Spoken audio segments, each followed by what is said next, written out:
Hello there. This is Broadcast Scotland, and it's let's have a look. Hang on, we've got a load of sound coming out of anywhere.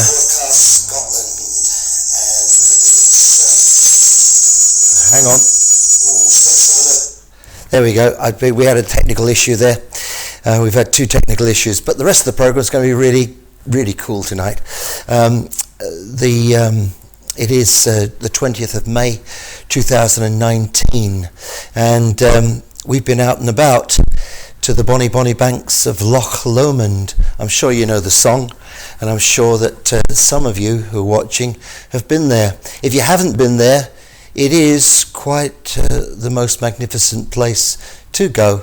The loch itself being famous obviously draws many people from all over the world. Indeed, when we were there this morning, there were people from India, and there were people from France. These were just two of the couples I spoke to.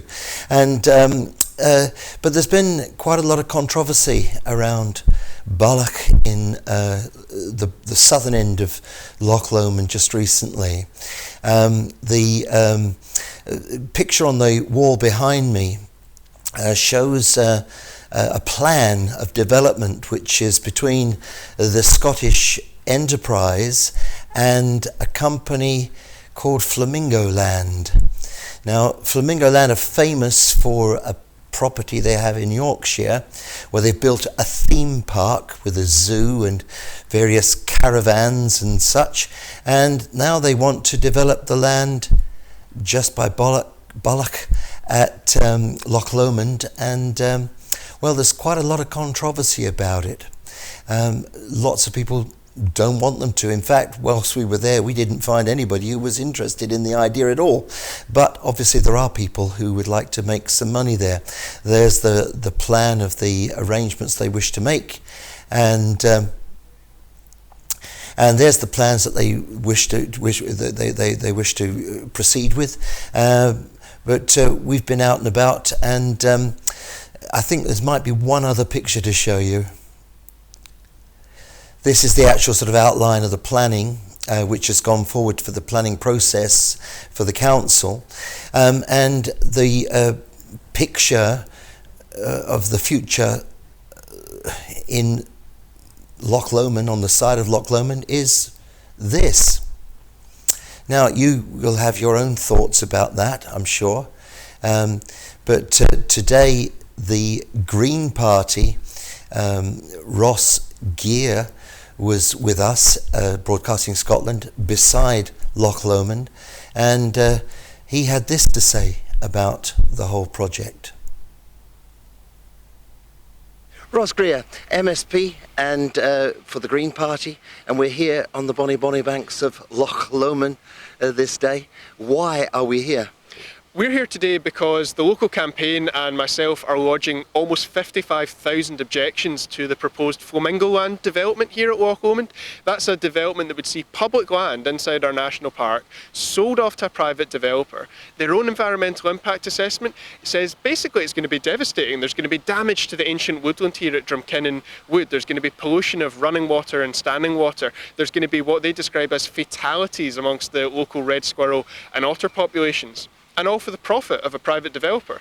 This is the most unpopular planning application in Scottish history, and we're here today to lodge those objections with the National Park Board and tell them in no uncertain terms that the people of Scotland want this application rejected. We believe our national park should stay in public hands, the areas that are already in public hands, because Loch Lomond should be for everyone. It's not the plaything of private developers looking to make a quick profit.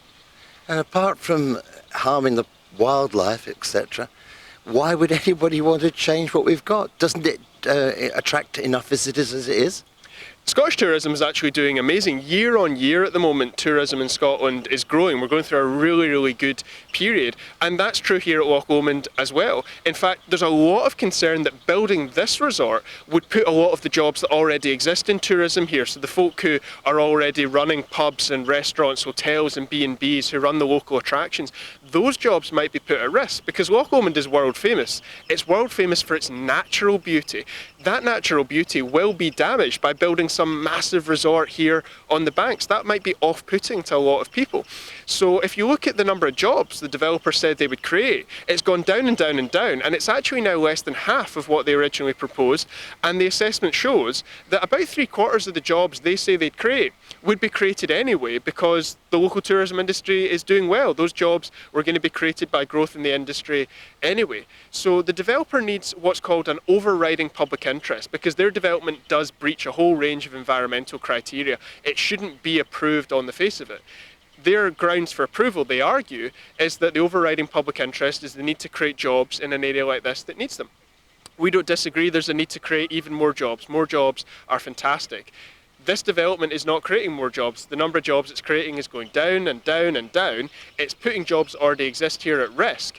And fundamentally, the sell-off of public land to a private developer who's going to cause a lot of environmental damage just isn't a good enough reason. We've got loads of other ways that we want to create jobs to grow the local economy and to support the local community. Selling off public land to a private developer, that's not one of them. And flamingos, I've seen them in Africa. And I've seen them in St James's Park in London. I've seen them in one or two zoos. But flamingos here on Loch Lomond? The developer would be keen themselves to say that what they want to do here is not the same as the theme park they've got in Yorkshire. I accept that. They're not trying to build a theme park here. What they are still trying to build, though, is a massive resort with a couple of huge buildings, loads and loads and loads of woodland cabins. And what they're trying to do is just totally out of character with Loch Lomond. We don't want a flamingo land here. Loch Lomond doesn't need a flamingo land. We don't need this kind of high-end tourist resort. What's absolutely amazing about Loch Lomond here at Balloch is that anyone from across Glasgow, the west of Scotland, central Scotland, any family that can afford the train fare or the bus fare can get a day out at Loch Lomond if they can get to Balloch. But this whole area would be turned into the plaything of a private developer. They say that it would be open access, they wouldn't be locking up the gates or anything like that. But the reality is now you can go for a lovely walk through Drumkinnon Wood right now. Community are walking their dogs, playing with their kids all the time in this area. When there's 100 cabins in there, when you've constantly got pretty high-end, pretty expensive tourism, that's not the kind of area that folk are going to feel welcome in anymore. This is fundamentally about public right of access, about public land, about protecting our world-famous local environment. That's why 55,000 people have objected to this. That is overwhelming. That is by far the most objections ever lodged to a planning application in Scotland. The message is pretty clear. We don't want flamingo land. So, who are you? Hi, I'm Sam and I'm from the Safe Loch Lomond campaign group. And how did that get started? It started a year ago when we noticed that there was quite a lot of objections, but we just felt a lot of people didn't know about flamingo land being proposed for here. And myself and Alana decided we had to get the word out and start talking to people and getting the community involved and discussing a proposed development of flamingo land at Loch Lomond. Seems to have been a very successful campaign. It has. It's more successful than what we imagined. Yes, between ourselves and lots of other locals working really hard, we've got the discussion actually happening now, which is great. And is this your place? I mean, this is where you were born and brought up? Or? I was born in Dumbarton, but I spent many times over here, as many people from Dumbarton, Alexandria, surrounding area, including Glasgow. You come here in the summer and have picnics and swim in the water in the bay there. But I now work just along the road and live just along the road from here, so use the area quite a lot, yes. Yeah, it's such a beautiful area. One wonders why anyone would want to enhance it any more with something that, I don't know, maybe doesn't seem to fit here. Yeah, completely agree. I mean, it's well used locally and by visitors coming to the area. You get dog walkers, you've got people out kayaking, you've got people out swimming. When we were kids, we learned how to swim in the loch at this point. You've got people cycling here. The area is widely used. I mean, I even come here with my children, they're getting bigger now, going tiger hunting and monkey hunting in the woods. So I beg your pardon, tiger hunting? Yeah, tiger hunting is great. It's a natural theme park. You don't need an artificial theme park. park in this area. It is certainly a natural theme park, great for enhancing kids' imaginations, and it's free to use. And it is natural. I mean, because so much of the lives of young people is not natural these days, is it? With their tablets and their phones. Exactly. We're always getting told, the young ones, we need to get them out more and get them out the house, away from computers and Xboxes. So this is the perfect place where they can come, run around, jump in the water, play in the beach, climb in rocks or climb on the trees, and see some wildlife as well.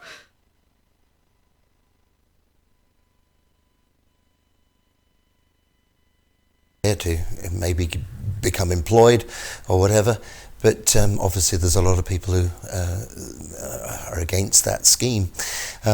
If you're for or against it, you might like to write to Scottish Enterprise, or if you look on the internet you'll find various different places where you can make your opinion known. Yeah, the Trossachs, the National Park and the Trossachs, yes. Okay. So now we've got a second item which comes, I suppose, with the environmental tag. I met up with a man called Brian Carey, and he's an artist.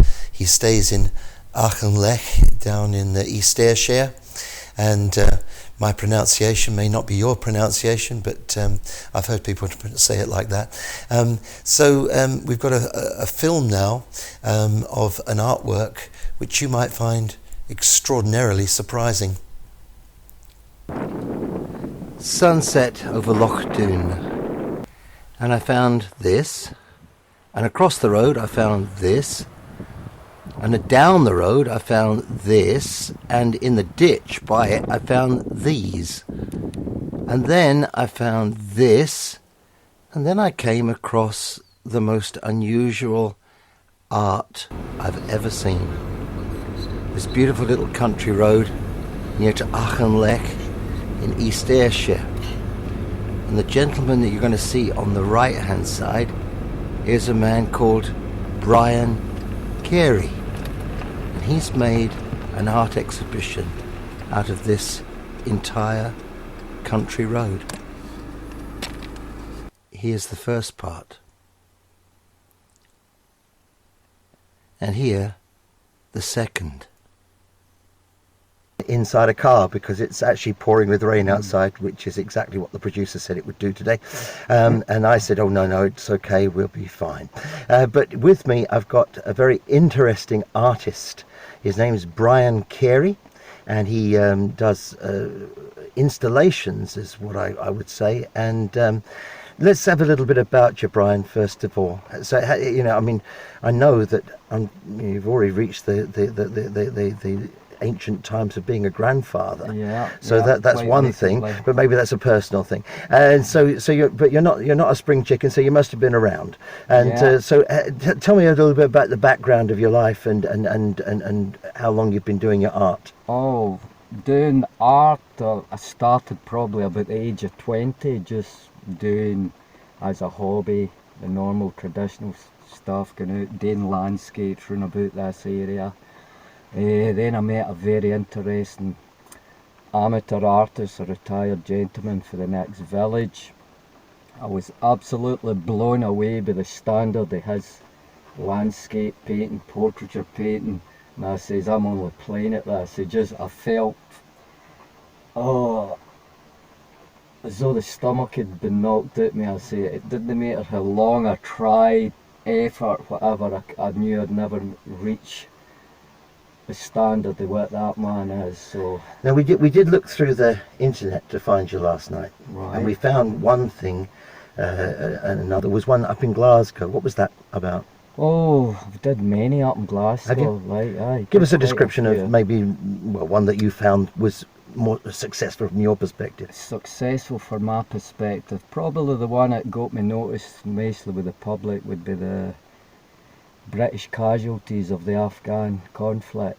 The soldiers that had died. And what was the actual the display you put on for that? I named all the British troops that had been killed in action, made them out of recycled material that the Forestry Commission used to protect trees. So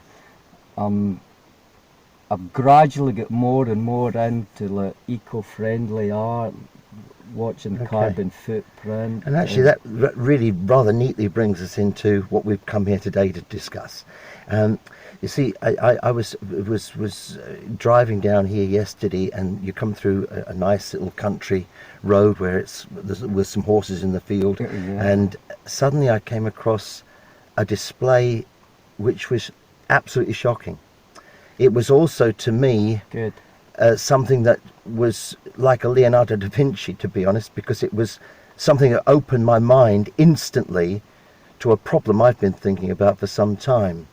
And that is the amount of litter that we produce. And not only the amount of litter we produce, but what do we do with that litter? And a lot of people choose to do things which are absolutely antisocial.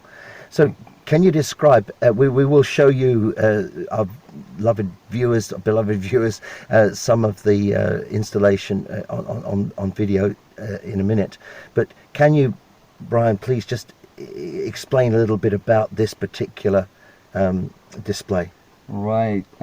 What you'll see when the rain stops a bit and we manage it, you'll see just everything you can really imagine: household rubbish, carcass of dead animals, household goods, clothes, you name it, car tires, asbestos sheeting, everything you could imagine. So what you've really just done is you've come to this lovely little stretch of road in the middle of the countryside, and you've just picked up the rubbish that you've found in the ditches beside and in the forests just beyond, pulled it out to the front and put it on display, so you can actually see what people have thrown there. I mean, have you any idea how long some of this stuff has lied? Oh, some of it must be there a decade or two. Some of the tires that I find, you stand in pieces of ground and it's all grown over, buried, just the earth is covered over, so it's just lying there forever. Yeah, you see, now I did have a word with the council too, and they said, well, although they will come and remove all this stuff, it was on land, well, some of it was on land that belonged to other people rather than them, but of course now it's on display so everybody can see it. And I think they're rather keen that this doesn't happen too often in too many places. Well, but you're the man who's thought of it first, so it's your copyright as far as I can see. Because people do copycat, and I don't think that's really what they want. What we really want to do is to raise awareness of the situation. And I think to get people to stop doing this. Now, I don't know, you see, people who watch this program are probably not going to be the kind of folk who are going to go out and do this particular idea of littering the countryside, but it's the background noise, isn't it? It's us, you and me, as citizens of this country, and who want to see the place looking nice and beautiful for us and for our visitors. Because after all, I mean, if you're a person, you live in a nice environment, it makes you feel a bit better about yourself, doesn't it? Exactly. You come out here and speak to the local people that are using this stretch as a road. I know an elderly gentleman walks it practically every day. I'll be surprised if he doesn't come past sometime this afternoon. He goes out, this is the highlight of his day, walking along this stretch. He takes a carrier bag with him, and he'll go down and pick up small pieces of litter and take it home with him every day. That's him doing his bit for the community. And actually, I've noticed that quite a bit. I was driving out of Dumfries the other day, and there was a man, obviously in a private car. He'd obviously bought his own sacks, and he was picking up the litter in a lay-by. And I tell you one thing that struck me about this too. I was watching President Obama speaking on a show on the television, and he said, if you want something to happen, you've got to get the wider community to support it. And it's a thing in the culture we have. We've had huge cultural shifts in a very short space of time. I suppose one that you could really see this very clearly on is the Me Too movement, where the attitude has changed more or less overnight to the way men and women behave with one another. And so it is possible to change this. So I suppose we need to change this. There's no question. We need to keep pushing the country, instead of being a beautiful country what we have, we seem to be going back the way now. The next generation, what are we leaving for them? And do you think it's overall something it's about the way generally people feel about themselves? You know, I mean, I've always gone for this thing that if you feel good about you, you can feel good about others, and you'll probably feel good about everything. Oh, I can't really work it out what motivates people to do this, but And of course, it environment. It can only be good. It isn't the majority. The trouble is, it's the few that can make a huge and horrible difference to us. It definitely is. I tell you what I think we should do. Let's drive down the road now, and then we'll stop at each of your parts, because we can't get it all on one camera. There's no camera in the world that's been made. I mean, if we were maybe one of the big companies who can stitch all the pictures together with AI, maybe we could do something and make a 3D model of it, which would be fantastic, but I don't think we've got quite the resources for that.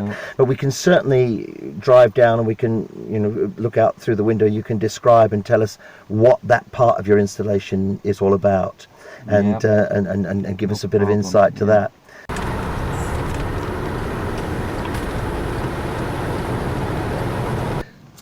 It'd be about maybe a month and a half ago. I did a work not quite as powerful as this, using like mostly small plastic crisp bags, the old carrier pulp, but nothing as big an impact as this, along a main stretch out in my village in Auchinleck.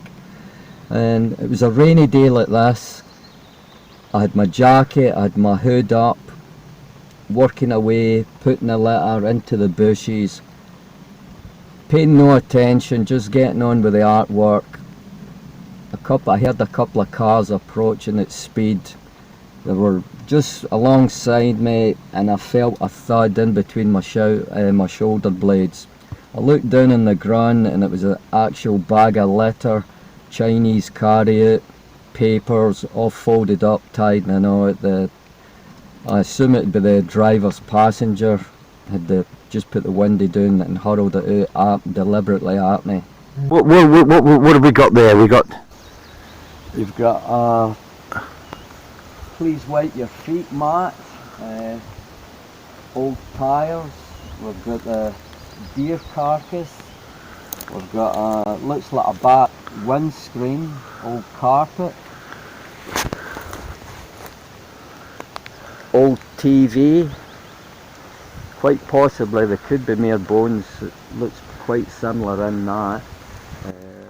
And you say you found deer snares in the woods here? Found deer snares quite recently. My local paper put it in. I sent them images to warn people about when they're walking their pets out here, that my late pet actually got caught in them twice. So he did. Here what we've got Christmas decorations, babies' hats, carry out, takeaways. A lady's bra? A lady's, looks like a teenager's girl's brassiere. This is all the stuff in the ditches. Yeah. And we've reached the promised land. Yeah, this is the promised land for you actually found these fridges. They've been here. In the forest? Right there. Just in the ditch? Directly across on the opposite side from where we are. These fridges have been lying in there. The old gentleman said he reckons at least 3 years they've lay there. Good Lord. So I got a friend to help me lift them out the ditch and put them up as a sort of main display. And the promised land, what's that all about? The promised land was part of Martin Luther King Jr.'s last speech he made before he was assassinated. He says, we're heading for the promised land. I may not get there with you, but I've been to the top of the mountain and I've seen it. So hopefully the promised land awaits us, because we really need to change our outlook in life.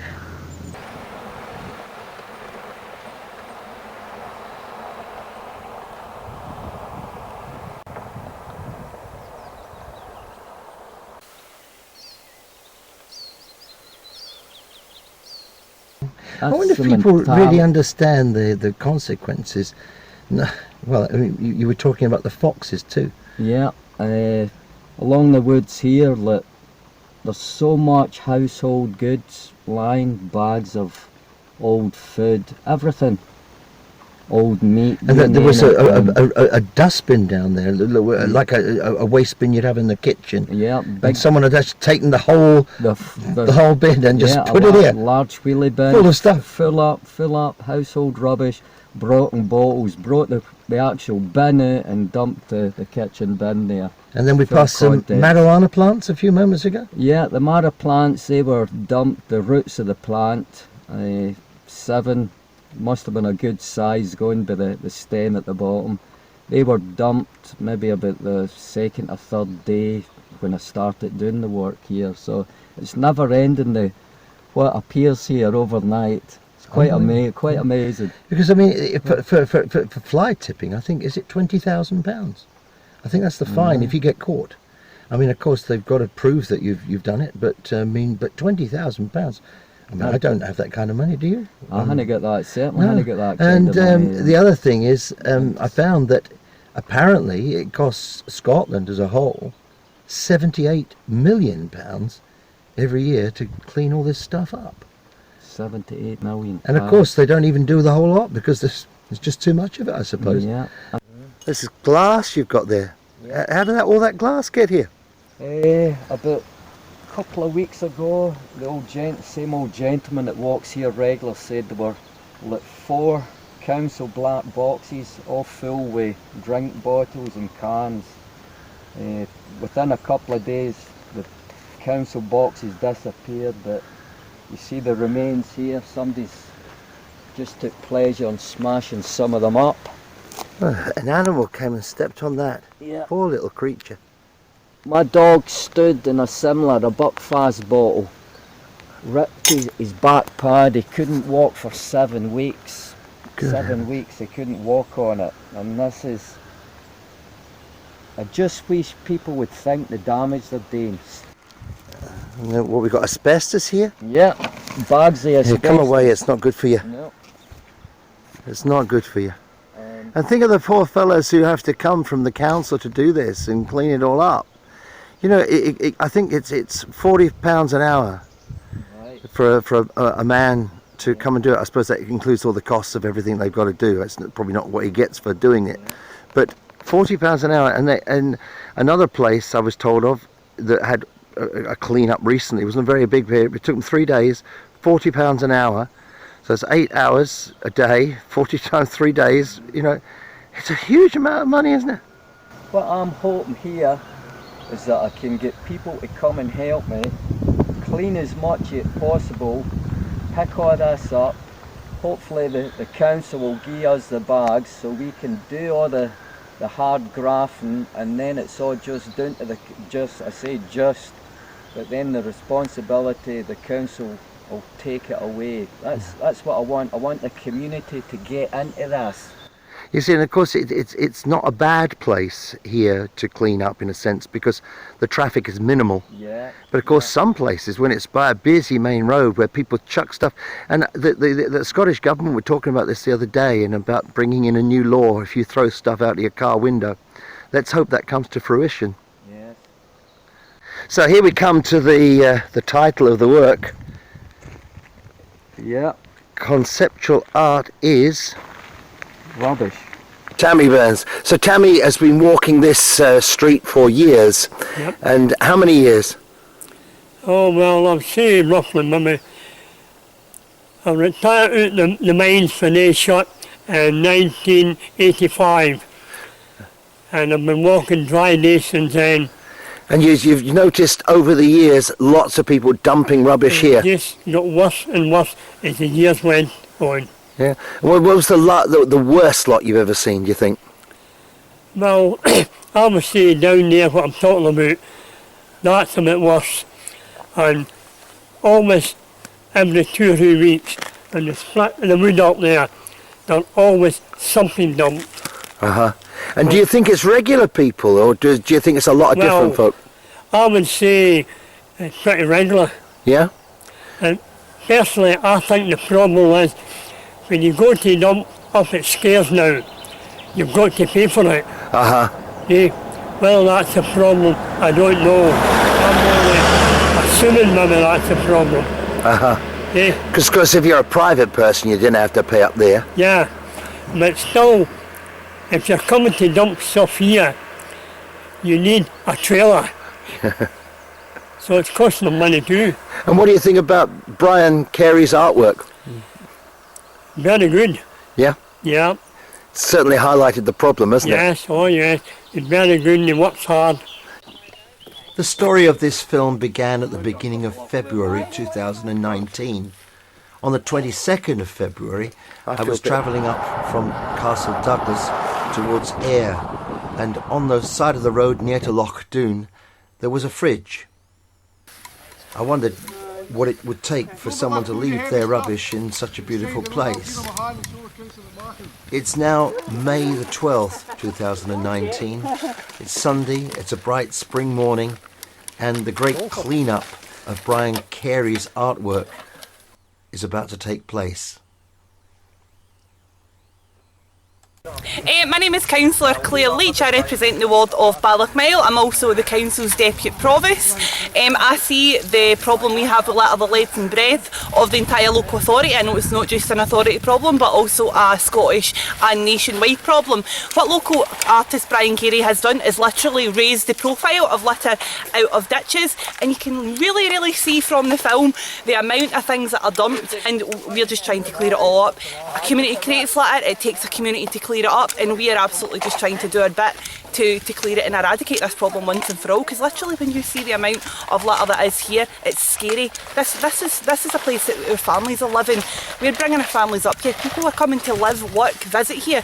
We don't want this problem, so we're just trying to do our bit to fix it. But maybe also you don't really want Brian's thing to be repeated.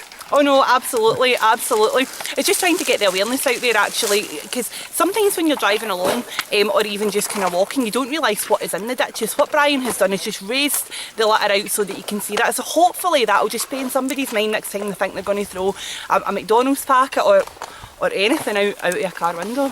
Did you see that in the news where a lady on the Edinburgh bypass, she had a bottle that was thrown out of a car and it went straight through her windscreen? That is incredibly scary. As a mother myself, I actually I can only imagine atrocious things happening. You can be a safe driver, I mean road safety and the litter, but ultimately it's up to other people, and I just hope we can share responsibility for this issue and things like this won't happen again. Absolutely shocking. I just emptied a bottle of you. So Sunday morning, Brian, and the stuff we've done in the last few weeks and drawing attention to all your beautiful work of art has brought the council out en masse. But nobody from the general community, I think, at the moment. Maybe they come later. One local person, Rona Hunter, and she's really upset at the turnout for our local area. People were on Facebook, Know You're From Auchinleck, complaining all the time about the state of their area, and there what you get. You couldn't have got a better day to come and do that. Absolutely glorious. I've told loads of people, posted it umpteen times. So the person who dumped a bag of rubbish with this in it can expect a call from the council shortly. My name's Ellie Hay. I'm a 5th year still at school, and I live just up the road from here. And what do you think about all this rubbish? It's horrible.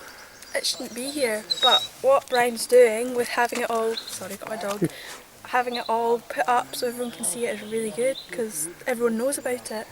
And what do your pals in school think about it? I think the same, the climate change is really important, and rubbish obviously isn't going to help if it's everywhere, especially plastic, which there's so much of, so anything to help is really good. Anything at all. And has any of your people in your school been on the strikes on the Friday? No, I don't think we have, but I don't really know why. It's definitely something we should look into and we should do. What did you think of the Extinction Rebellion things the other week? It's the right message and maybe possibly the wrong way to go about it, but it does need to be done, and if there's no other way to do it, then I guess that's it. because no one's taking enough notice of how important it really is. And you know about Greta Thunberg? Yeah, she's amazing. I love her. She's so young. I mean, same age as me, and what she's doing, it's amazing. I'm William Alexander. I work with the roads repair. I'm out this morning just to sign this for safety, but they asked us to put a load of these tyres into the yard for them. They're always going to be taken to the refuse count, but we're more than we thought. Like, How many have you got there? 2, 4, 6, 8, 10, 12, 24, another 36, 37, 39, 40, 40, 50, 50 odd. 50 odd tyre. We're not finished yet. My name's Jim Roberts. I'm one of the elected members for Ballochmyle.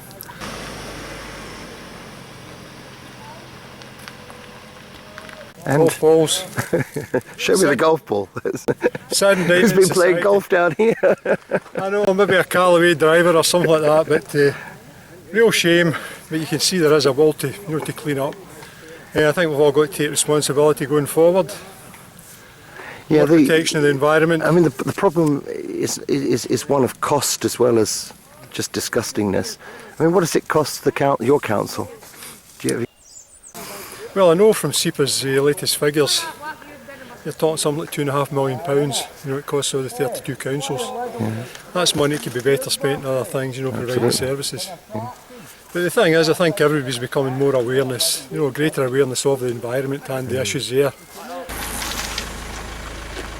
I'm Jim McMahon. I'm a local councillor, Ward 8, East Ayrshire Council, and I have responsibility for safer communities and older people, and just newly appointed to the cross-party working group for the Litter in Schools initiative. And it's Brian's way of expressing his art. Some people might find it revolting. However, Brian's got the message across that this is not acceptable in modern day society. He's raised the awareness, literally. Yeah, I mean, he has actually raised it right out of the ditches. Yeah, it has. I mean, from lying on the ground when people drive past and they don't see it, to you look surrounding what we have here over this half-mile stretch, a country road, and it just goes to show you what people, very insensitive people, self-centred people are prepared to do that has a major impact. Not just the countryside, but people that use the countryside and the animals that's used this beautiful place. Just look round about you. Mm. It couldn't be a more beautiful sight. Mm. But when you see what's happening to it, where, as I said, self-centred and inconsiderate people, it goes beyond me, beyond belief. And actually it's taken us quite a bit of time, because you and I started talking about this back, what was it, February time? We did. And initially that's when Brian was going to start his project. However, we felt we should work together on it and get the message across right.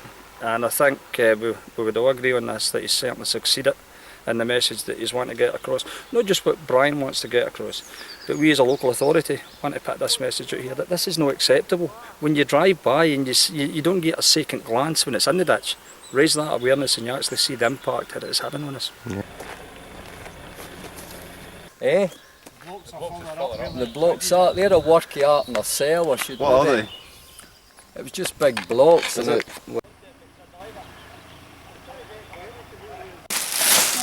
When you see the rubbish that people fling away and the harm it's done to the environment and everything else, really honest. No consideration, I'm alright, never mind anything else. What I'd like to say is that changing the title I gave the work earlier on to begin with, when I labelled it conceptual art, is rubbish. I'd like now to change it and say not all conceptual art is rubbish.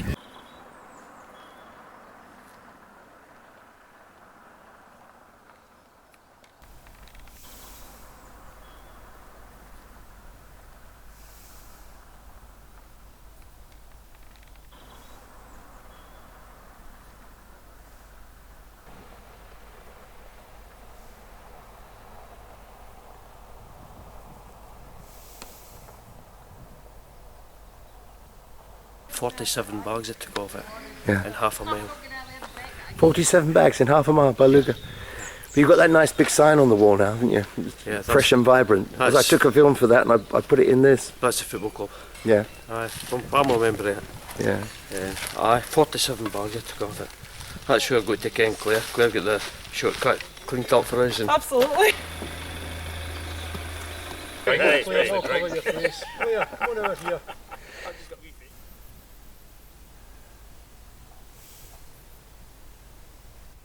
Down the road in Cumnock, I found this man doing his job of cleaning up the streets, and along from Cumnock at Luca, I found this wonderful sign on the wall, and along from there in Muirkirk I found this one. So people do care. Of course, there are places to put your rubbish, even if it gets a bit messy and people don't shut the lids properly. But there are recycling places for your clothes and cardboard and paper and tins, and some people actually do pick up the rubbish once in a while. But is this convenient in the middle of the countryside? I mean, why would anybody want to take their trash and dump it by such beautiful places as these? Scotland is one of the most beautiful countries in the world. And here we are, back where we started, at Loch Doon. Well, it took a little bit of putting together all that stuff. I do apologise if I don't always get the names of places quite correct. I do try. But I hope that you've been informed by these two items of the news tonight. I don't know what we'll have for you tomorrow, but we'll surely be back here with Broadcasting Scotland at 7 tomorrow evening. So good night and have a good one. Bye-bye.